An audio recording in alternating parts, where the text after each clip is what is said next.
Welcome to Everything Life and Real Estate. Let's get started with our hosts, Linda McKissick and Dana Gentry.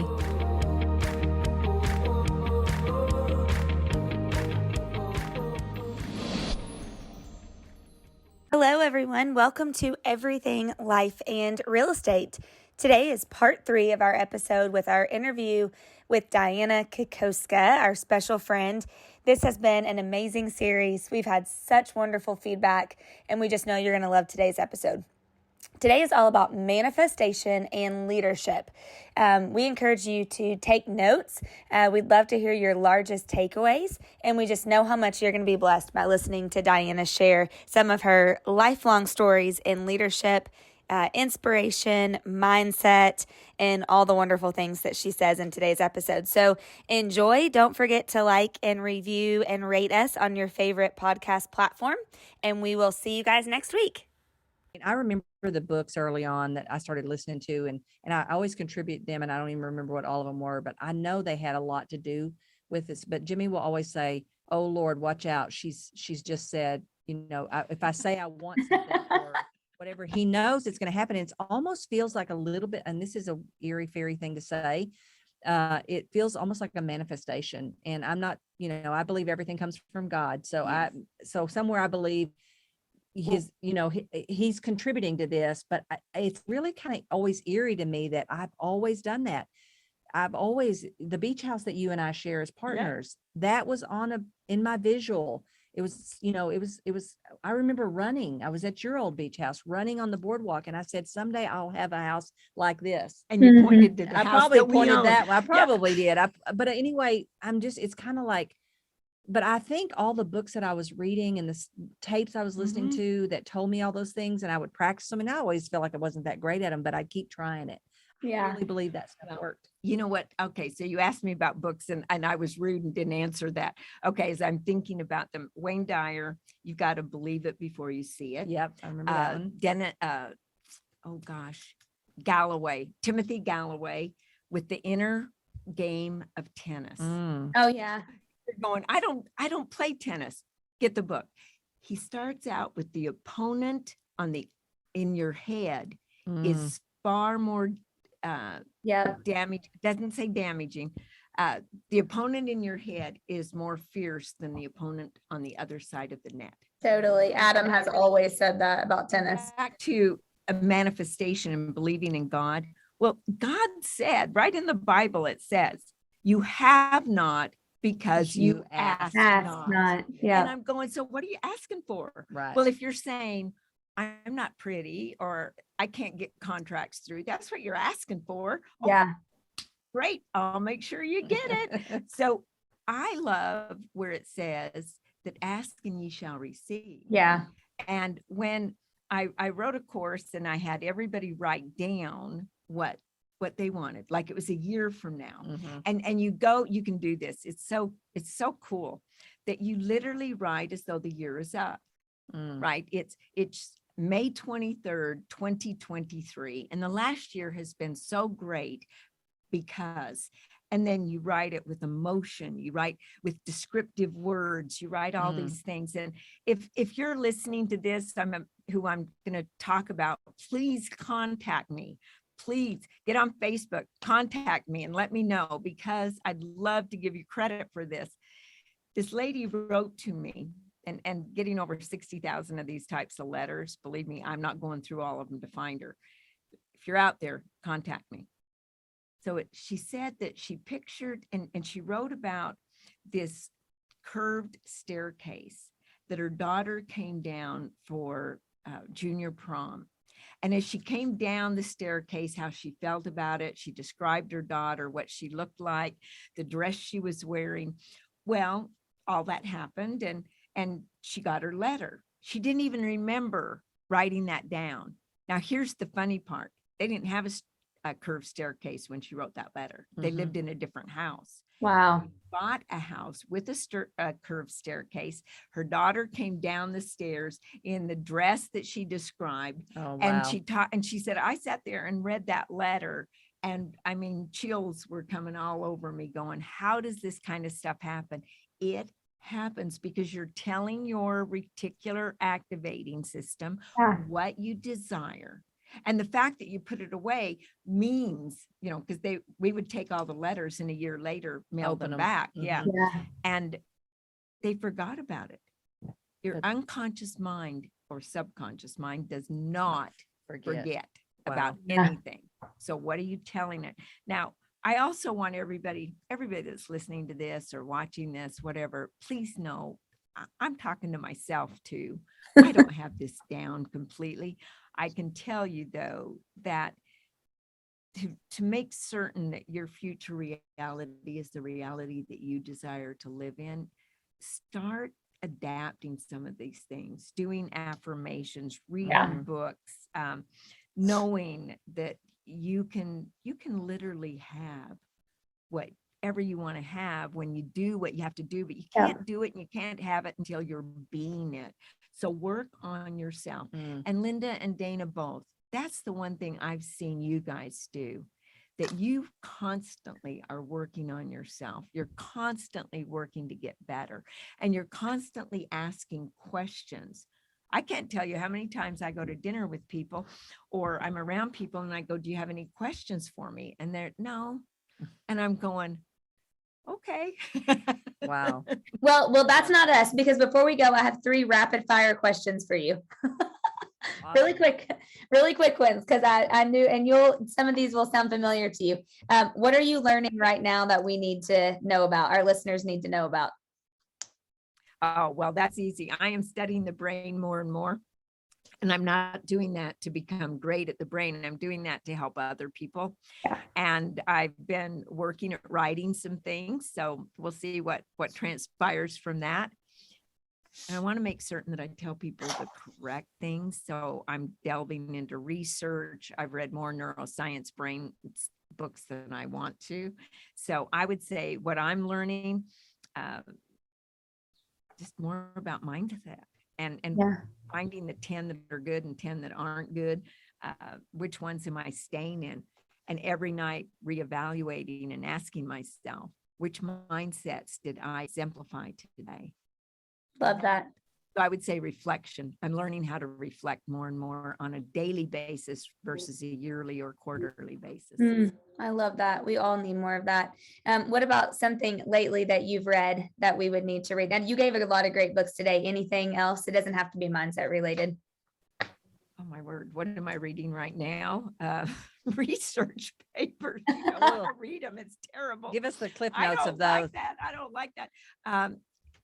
Dr. Amen's book is really good. Change Your Brain, Change Your Life. That one is good. The I've got about 5 of them stacked up. So the big thing I'm doing is just working on myself right now. And we walked in the lobby of the Amen Clinic and we thought, oh crap, there's a whole bookshelf of books over there. So I'm sure tomorrow we're going to come home with some of those. I'll tell you, one of the books that I've read and reread is Change Your World by John Maxwell. That is a great book. So good. And, I mean, I've devoured it. It has things written all over in the sidelines. And when you read a book, do you just read it and don't underline how do you read a book without highlighting and underlining and marking it in the margins and putting things in the back with what you want to remember? Page 70 says this. That's what I do. Yeah. So it's important that you read it correctly. Don't just scan it, right? Yeah. Okay. Okay. Last one. What have you done that you really think that our listeners should do? What have you done lately that you think listeners should do, or ever?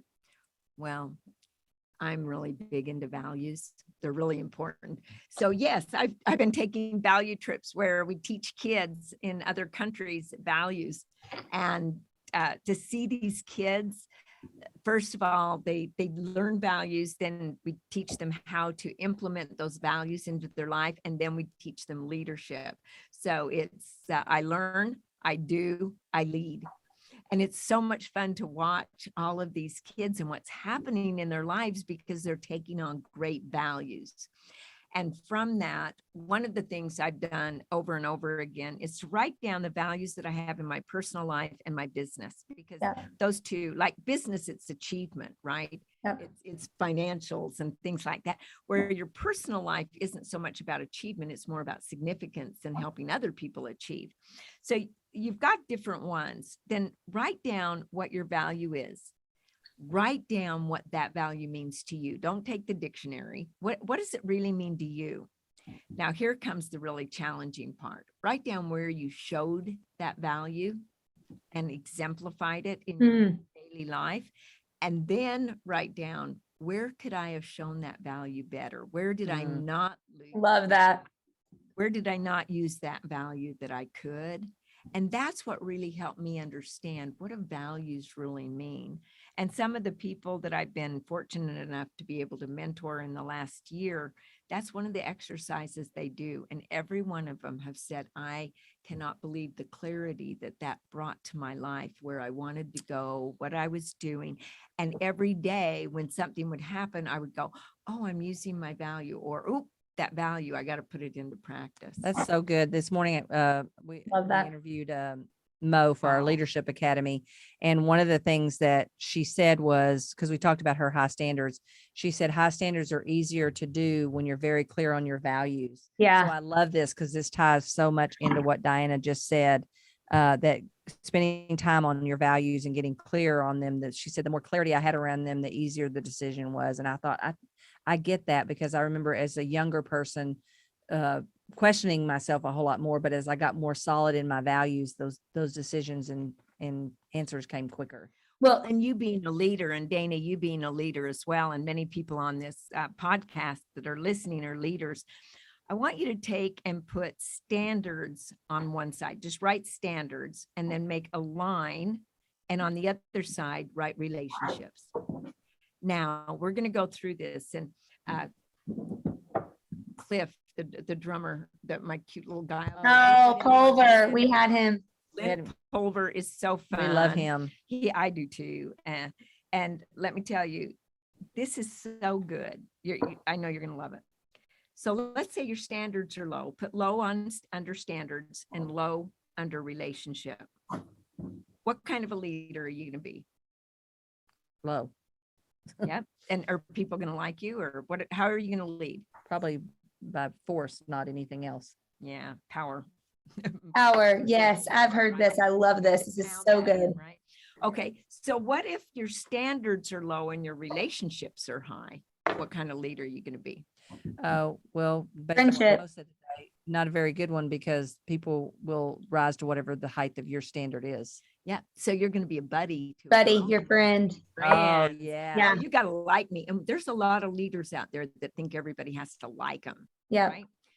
Okay. So now we've gone low and low, and we've gone low standards, high relationships. So now let's go high standards, low relationships. Now, what is that going to be? You're like a, what are they? Like a tyrant leader, dictator. Yeah. You're going to say my way or the highway type thing, right? Yep. So what if your standards are high and your relationships are high? That's the leader we want and desire to be. Yeah.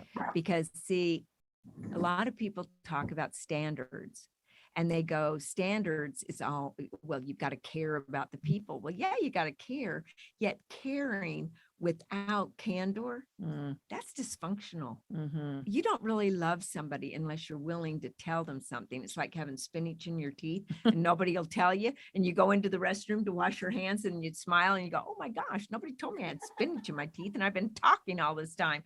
I mean, who are your true friends that will say, hey, got spinach in your teeth, right?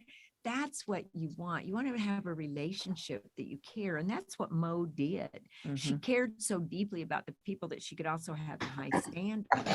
And that's the winning combination. And that's what I hope every leader today is thinking of as they think about their mindset, is how can I have high standards and a high relationship with the people that I'm in business with?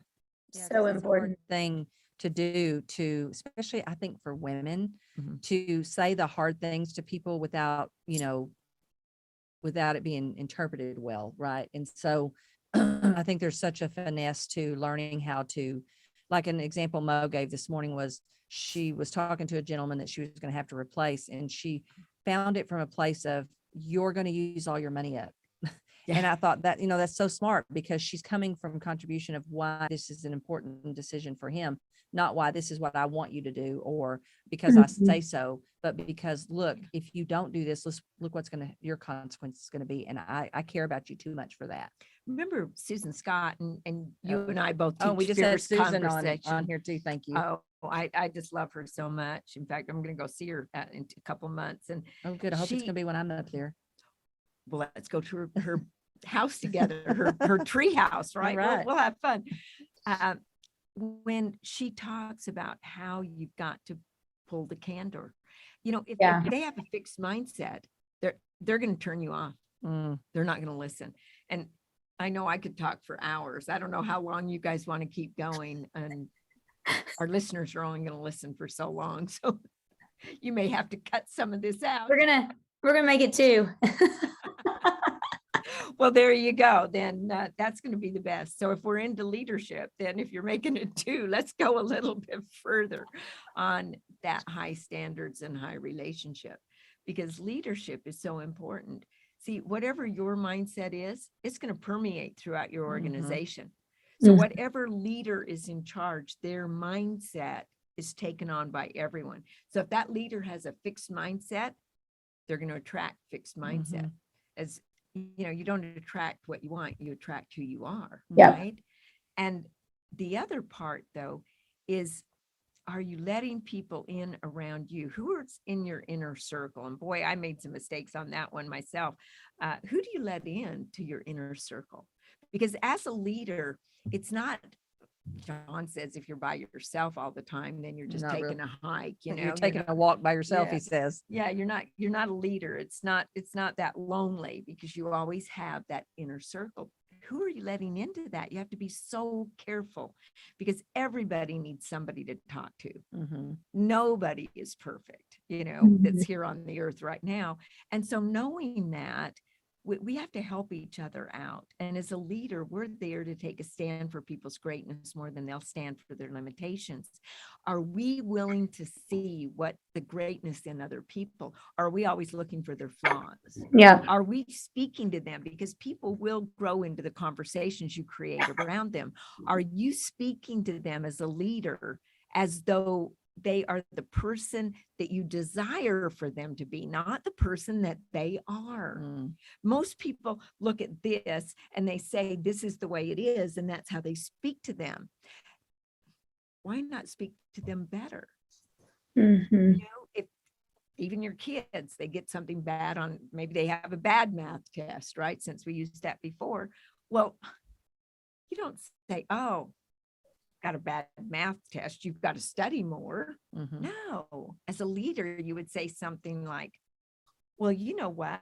This isn't like you. You are so good at what you do. I know that this score is going to come up because of the effort you're going to put in, because I see you as a great math person. How many times did somebody in your life tell you that, oh man, you are so good at this? And you just kept doing it. You borrowed their belief until you made your own. Oh, that's good. And when I remember one gal, her mother said, and she literally acted it out. She said, stop singing. I can't stand that voice.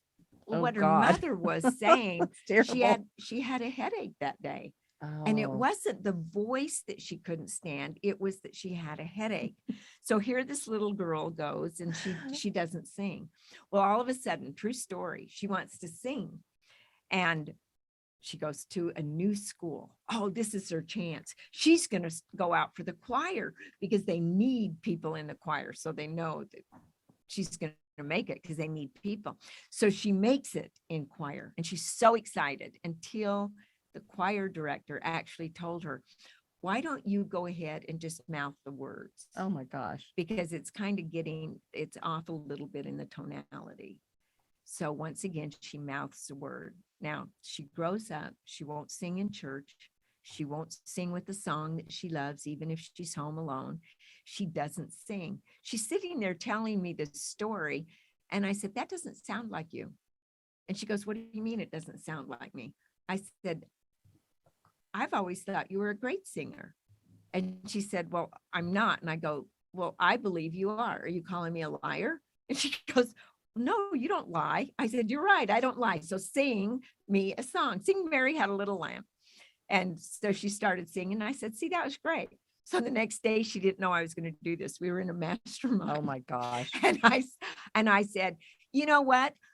Who has a birthday today? I knew somebody did. And they raised their hand. I said, that's great. Hey, stand up here and you're going to help us sing happy birthday. Start us out. And I made her come up front, and you can imagine the look she was giving me. I did this to people.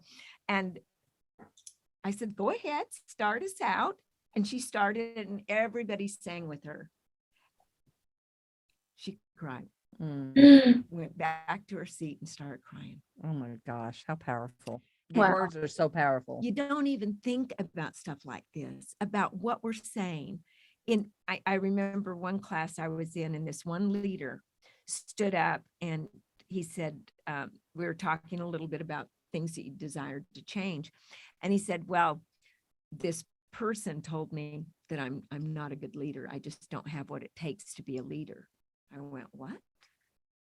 I don't see you that way.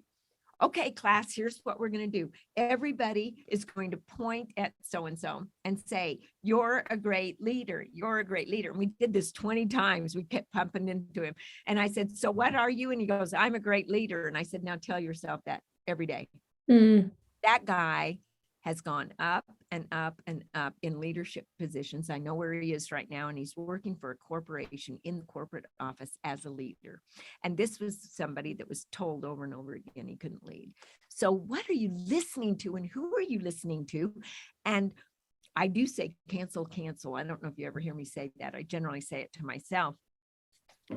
When someone says something negative, especially about me, I just go cancel. You know, some of the things I'm going through, and I go, I won't claim it. I just won't claim it. The doctor can tell me that, and they can diagnose me with that. I'm not claiming it. I love that. Mine. Cancel. I'll do what I need to do. It's not about the brain. Her brain's fine, I think. I was like, okay, first of all, Linda made the mistake last podcast of saying she was in the hospital. So all week people have been like, is Linda okay? Oh my gosh, did Linda go to the hospital?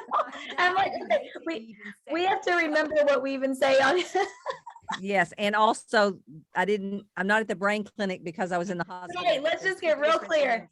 Linda McKissick and Dianna Kokoszka's brains are A-okay. They're perfect. Well, they just want to learn. They are. Well, we think they are. We're not real sure. We'll let you know in a couple of weeks after the results come back. So I think the main thing is how many times are you laugh. And I was telling Linda on the way here, I was in the airport and I started coughing. Oh my gosh. Yeah. Mindset of the day. People are like, looking like she had rabies or something. Like literally, get out the steak. We're driving it in her heart, right? And I told Linda, I remember when I used to cough to hide a fart. Now I have to fart to hide a cough. I mean, it was like, are you kidding me? This is so crazy. The world has gone nuts. So you gotta laugh. We're not laughing enough. Yeah. And I know. sometimes you just say, let's laugh. Yeah. And you just laugh. And then once somebody starts laughing, have you ever wanted to say something new and it was so funny to you, you couldn't get it out? Yes. And then everybody's laughing with you and they don't even know what they're laughing about. I always say, my friends and I, Josh, my best friend, we always say, and actually we're filming a vlog starting tonight and tomorrow.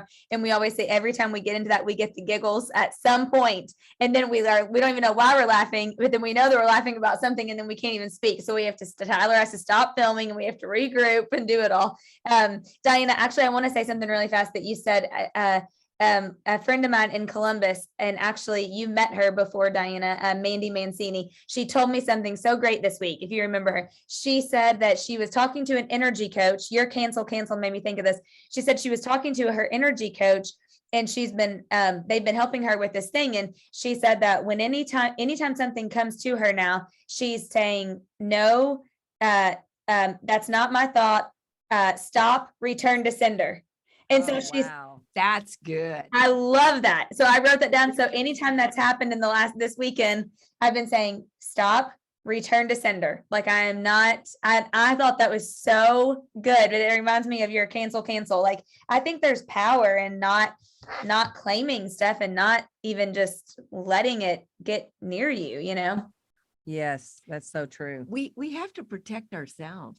Yeah. And you can't give what you don't have. So you've got to work on yourself so you can give it to others. And I think the biggest thing is to realize it's not only no one succeeds alone, it's the fact that we don't do it. Linda, you said before, there's a higher power. We believe there's a God. Whatever the people listening to this, it's okay. Whatever, take a chill pill because I said that. Yet it comes from somebody else. So keep your ego intact. Yeah. Leaders don't have ego. Leaders don't have that. They want the best for the people. And sometimes you have to make decisions that aren't great decisions for some people, but you got to make the best decisions for the people that you're over, right? Yeah. So I think it's important that we do that. But it all starts with our mindset. Yeah. Well, it's interesting how in the first episode we were talking about mindset, and in leadership we wound up back about mindset too. It's all about I think to be a great leader, you have to have a great mindset, and you have to help other people have a great mindset. Yep. Totally. Yeah. Oh, Okay. Awesome. I think we did it. We did a good one. All right. So remember, if you have not yet hit subscribe, please hit subscribe below. And Dana and I are shooting for those 500 5-star reviews. So we'd love you to send a review that would help other people find our podcast. And again, if you have a topic, a challenge, an author opportunity that you'd like to share with Dana and I, be sure and reach out to us at info@everything life in real estate. And I have to tell you, Dana, I wish you were here with us, but I'm having the worst FOMO. And someone today told me to replace FOMO with JOMO. So instead of fear of, the joy of, and I'm really trying to find joy that you all are together without me, but I'm having a really hard time doing it's not coming to me yet. Well, we'll have to figure this out. Well, here's the deal. We have to do it far in advance for all of our schedules. I know. Calendar and make it happen. No ifs, ands, or buts. Hey, Linda, I do want to share one thing really fast too, is we just hit 250,000 lifetime downloads. So yeah, that's awesome. So That's awesome. yes. So thank you. Everyone listening. Yeah, be sure and pass it along to someone who maybe hasn't heard this podcast, and give us any feedback or topics you'd like to hear about at info@everything life in real estate. And Dana, we'll see you next week. And Diana, you and I will continue looking for our $1 billion idea today. There you go. Let me know when you guys find it. Really fast, one thing we forgot to ask Diana, how can people find her? Facebook? Is Facebook the best way? Yes. Oh, well, there's two Facebook. The first one is a personal one, which I don't even look at. The other one, the one that has Oprah hugging me. Yes. That's the one that you want to get on. Okay. And the other one is just dk@bolddianna.com. Diana with 2 N's. Awesome. Thank you. Love Diana. it. Been a great Thank you, conversation. Diana. Appreciate it. Be sure to subscribe for more business strategies and tactics to inspire you to live an abundant real estate life. Don't forget to rate and review so we can bring you the best content. Find this and other valuable information at everythinglifeandrealestate.com.